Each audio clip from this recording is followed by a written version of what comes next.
Today is because we are doing natural cycle or natural modify. I don't know if it's all gonna work. I can't believe this day is here. Today is the first day of our frozen embryo transfer cycle. I have no idea how it's gonna go. I don't know what awaits for me. I don't know what it's gonna be like. I've never done this before. And I did posted a video about our IVF cycle itself, which was like a really hard thing, but I don't want to talk about that much over here. You can go back and look at that video separate. But this one is what I was waiting for so much and I've been so excited. Like, it just takes so long. Overall, IVF is like waiting and waiting and waiting for something all the time. So after IVF cycle was done, I had to wait until I had the bleeding, and it happened in 7 days. And then I had to wait and get my SNG test done, where they go in and, you know, check your uterus cavity and see if everything is all right. So everything was good there. And then you have to wait until your next cycle starts.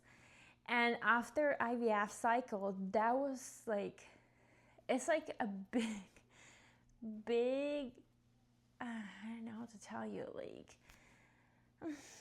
just a torture, a constant waiting that happens, because my ovulation was delayed. And then, you know, when you're waiting for something, the time goes so slow. It just literally dragging. I usually have my ovulation around day 16, 17, if I'm lucky. But normally, I think, based on all of my charts and as I've been tracking for the past year, it happens around day 18, 19, 20. So I kind of knew it's going to be like around 20 days. No.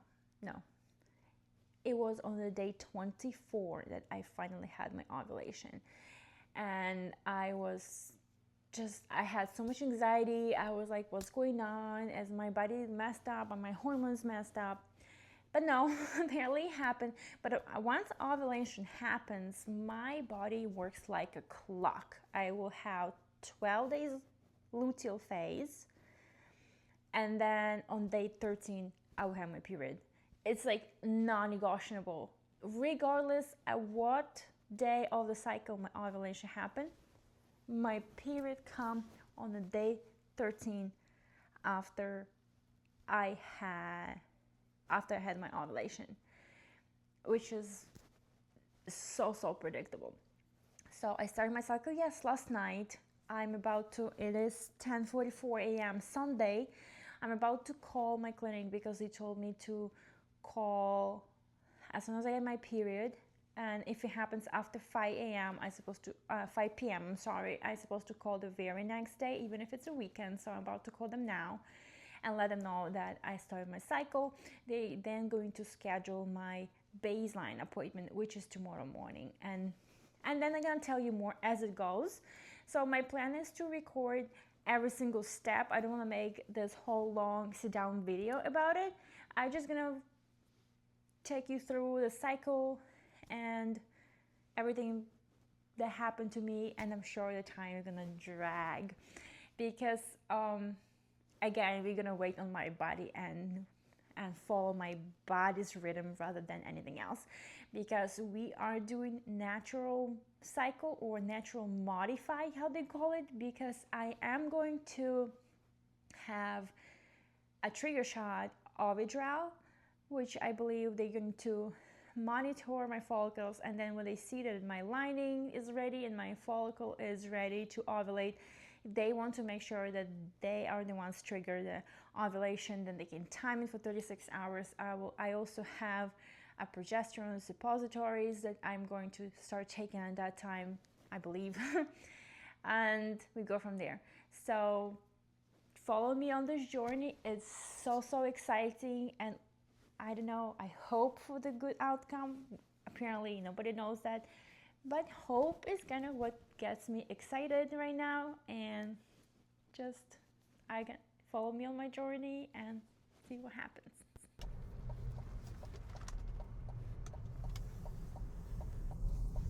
Hello everybody. So I'm checking back. Just got out from work and going to do some errands and decided to record all the updates on my baseline appointment. So as usual, I came in, they did my blood work, the blood drawn, and then they sent me up for ultrasound. So I don't know if I ever mentioned, I think I did mention it in my IVF video. So I have a condition that is quite rare, and it's called uterus didelphys. Basically, I have two uterus, two cervixes, and two vaginal canals. So it's kind of complicated there. I had my S&G done, everything was good. So they just went in on my baseline to check my ovaries, how they doing, and the lining. The lining at the baseline was 4.3 on the left and 4.5 on the right. My left ovary was super quiet, as she said. There was like multiple 7 or 8 super small follicles that she could see, and then it was on the left. And on the right ovary, besides that, she saw these super small follicles as well. There was a 19 millimeter structure, which she couldn't tell at that time if that's follicle or it's a cyst. So I left office kind of like upset, thinking like, oh my god, if I get cyst, my cycle might cancel, la la la. Or not a cyst, if that's like a follicle, then the cycle wouldn't be canceled. Which she was like, maybe it's not, most likely it's like a cyst, and for natural modified frozen embryo transfer, it doesn't really matter. And they say I'll have to wait on my results for the blood work. So blood work came back. It was everything was at the baseline. Everything was low. So they assumed there was a cyst, like I don't know, like leftover, or I don't know how you say it, of the follicle that came out in the prior ovulation, which was quite late. It was cycle day 24 that I had ovulation in May, which was kind of expected that the cycle wouldn't be normal because there was a cycle following my IVF cycle. Anyway, I got a message from the provider that said that based on my blood work and ultrasound, I'm all good to start my frozen embryo cycle, which is so exciting. But then they told me I had to come back for a monitoring appointment. I cannot find a parking lot. On June 8th, Monday at 7 a.m., which is going to be cycle day 10. But it's so exciting. And meantime, the time is just dragging. It's dragging very slow. But I will be updating you going forward, so stay tuned. Alright, so it looks like I was reviewing my videos. It looks like I've been recording all the updates on my IVF cycle in the car, so I decided to go on record an update. And the cycle is not done yet, but I decided to post it now because I was trying to look a lot and for this information online, and honestly I didn't find much. Most of the like frozen embryo cycles vlogs that I found were about the medicated ones, and also, you know, most of them were successful and stuff like that. I have a very bright and, you know, exciting start of this video where I was so excited when my cycle started. I think my cycle started on like Saturday night, and I recorded a video on Sunday that my FET cycle started.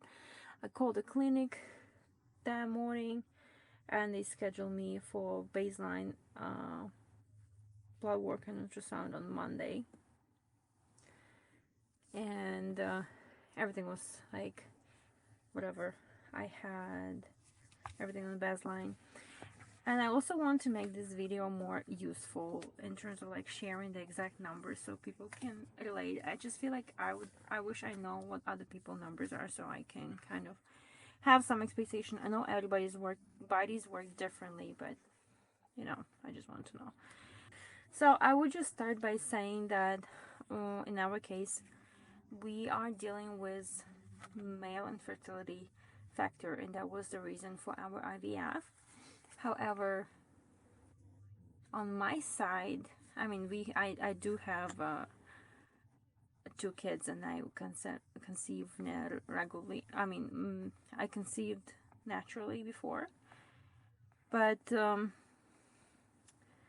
I don't know what happened. I do happen to have like a later ovulation, so my cycle usually is day 32, 34 days, and I will have my ovulation like 18, 19, 20, 21, 22 day cycle, day 21, 22, and then after I had ovulation, I will have 12 days luteal phase, and then I will start my new cycle.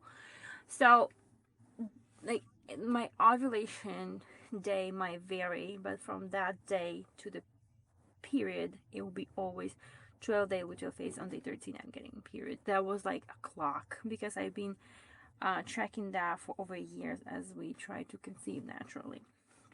So on June 1st is when I went for my baseline ultrasound.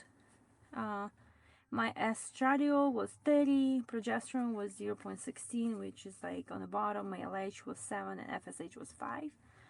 My it's a little bit off, honestly. Like before I did IVF, my blood work was showing more like 1-to-1 ratio on LH and FSH, and that kind of looks like getting messed up after I had IVF cycle going through, because like the next cycle after IVF, which was a May cycle, my ovulation came late. Even it was like day 24 that I got my ovulation. It just gone so differently from what I expected. Also on that baseline appointment, the lining was 4.1 millimeters. I had 7 follicles on the left ovary, and I had 8 follicles on the right ovary, and then I had a cyst that was 19 millimeters big. But all of my blood work show that, you know, the hormones were on the bottom, so they knew it was a cyst. It wasn't anything like premature ovulation or anything like that. So I came back for my second monitoring appointment June 8th, and at that time my progesterone was still low, 0.13. LH was 9.9, estradiol was 50, so it was really kind of slow. But at that time, even when I record updates, I felt like fine. I was like, well, I know that's what's gonna happen. My ovulation never happens like on day 14, so on day 10 there would be anything like that. And on that day, the cyst was gone, so it resolved by itself. The lining was still 4.1. The right ovary had 8 follicles, and the left ovary had 20 follicles under 10 at that time. So they had me come back again in several days. I came back on June 11, and my progesterone was still about the same, 0.17. LH was 13, and estradiol was 59. I'm just reading off the notes. And lining still was 4.1. Right ovary had 9 follicles, and the left ovary had 29 follicles. So it looked like instead of like choosing and picking one dominant follicle, I was keep getting more and more follicles coming up to that point. They were like 6, 7, 8, 9 millimeters, but all of them under 10. They had me come back on June 14 again, and my LH was 13.3, progesterone 0.19, estradiol went a little bit up 70. The lining was like 4.5 on both sides, and again, I just had a lot of follicles that were all under 10. And then again, on June 17, which was already cycle day 19, I went back and my progesterone was 0.17, LH 13.4, estradiol dropped down a little bit, 63, but lining was already a 7.8, which is like a good number. Left ovary had 20 follicles that they count, but I feel like they just give up counting on that. And the right ovary had 18 by that time, so it's just like double than what they could see on the beginning of the cycle. So that was cycle day 19, and that day they didn't post any message around. Like usually when I do my blood work ultrasound, they would post a message on my next step by 12, like way before 12. I think like 11:30 I would know, and they didn't. So I knew it's gonna be different and something is wrong, and they concerned, or they were like didn't know what to do. So usually what happened, they have like this monitoring appointments from 7 a.m. to 9, where they see all the people who is on the load right now, and then they get together, like all the providers, doctors, nurses, like PRNs and stuff, and they discuss everything. They already have all the results, and they like make decision on what happened. So they texted me around 3, and the reason for that was because they wanted to talk to my doctor rather than just whoever was on the call or whatever team was on that day. And the doctor suggested for me to start letrozole. So they prescribed me letrozole, and they told me to start it the same day. It was cycle day 19. They prescribed me the progesterone 5 milligrams, and that was Wednesday, cycle day 19. And then they told me to take it for 5 days, so that was through Sunday. So yesterday on Sunday I took my last dose of letrozole, and I'm going back for ultrasound and the blood work on Tuesday, which is like, I don't know, it's so, like, I was so excited to have this natural cycle. I did read that medicated and natural cycle have the same rate of success in terms of like implantation, and live birth rate and stuff like that. But just like you don't have to do all of these progesterone shots, you don't have to take so much meds, you just follow your cycle. And it was so bad that at the time when I decided, and I was so excited for this cycle, it just like my body just gave up on me. And then taking letrozole is really difficult. I don't know if anybody feels the same way, but when I take letrozole, it just throws me off so badly. I was like, Thursday I was like, okay, I just took my first pill at 4. Friday I had such a massive headache, like I couldn't do anything, like I couldn't function at work. I came back home, I felt like my head was like a square bomb that was just exploding. I couldn't see no light, I couldn't hear anything. Like I just wanted to be alone and be in a dark room and just don't even hear anything. And then on Saturday it becomes so bad, like I become so emotional. I felt like I just couldn't control myself. Like any trigger would just make me cry.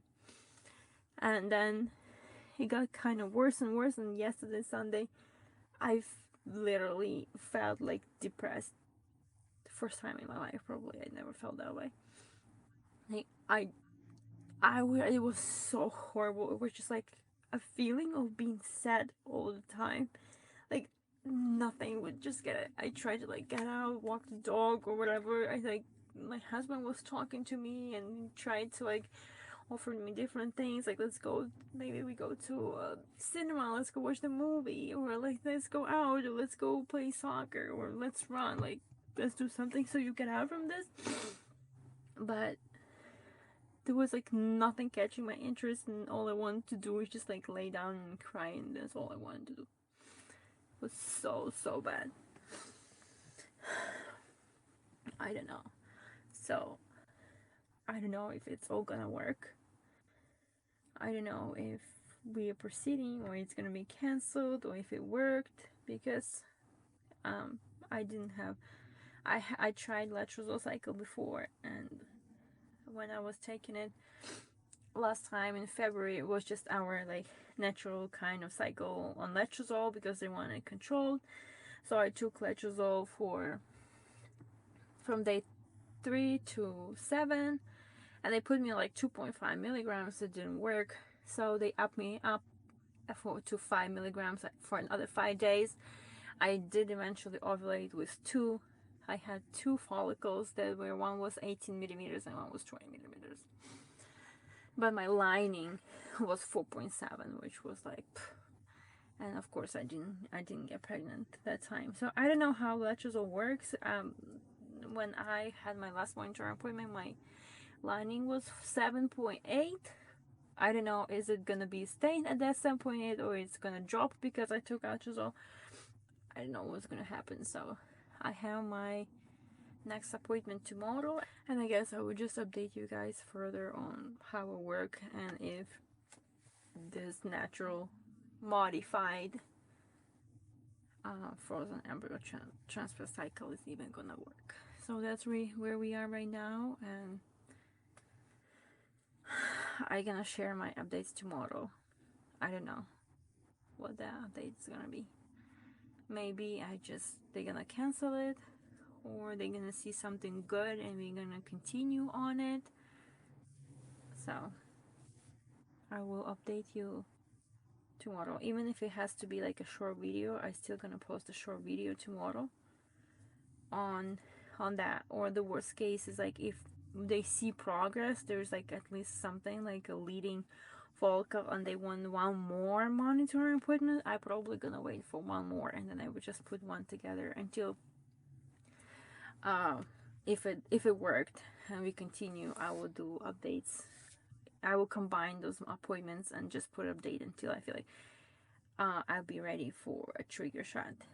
But if it gets canceled or anything, I'll let you know. So this is my updates for a natural modified protocol of frozen embryo transfer that I'm going through, and it's not easy. It's not easy at all. So I see you later. Bye.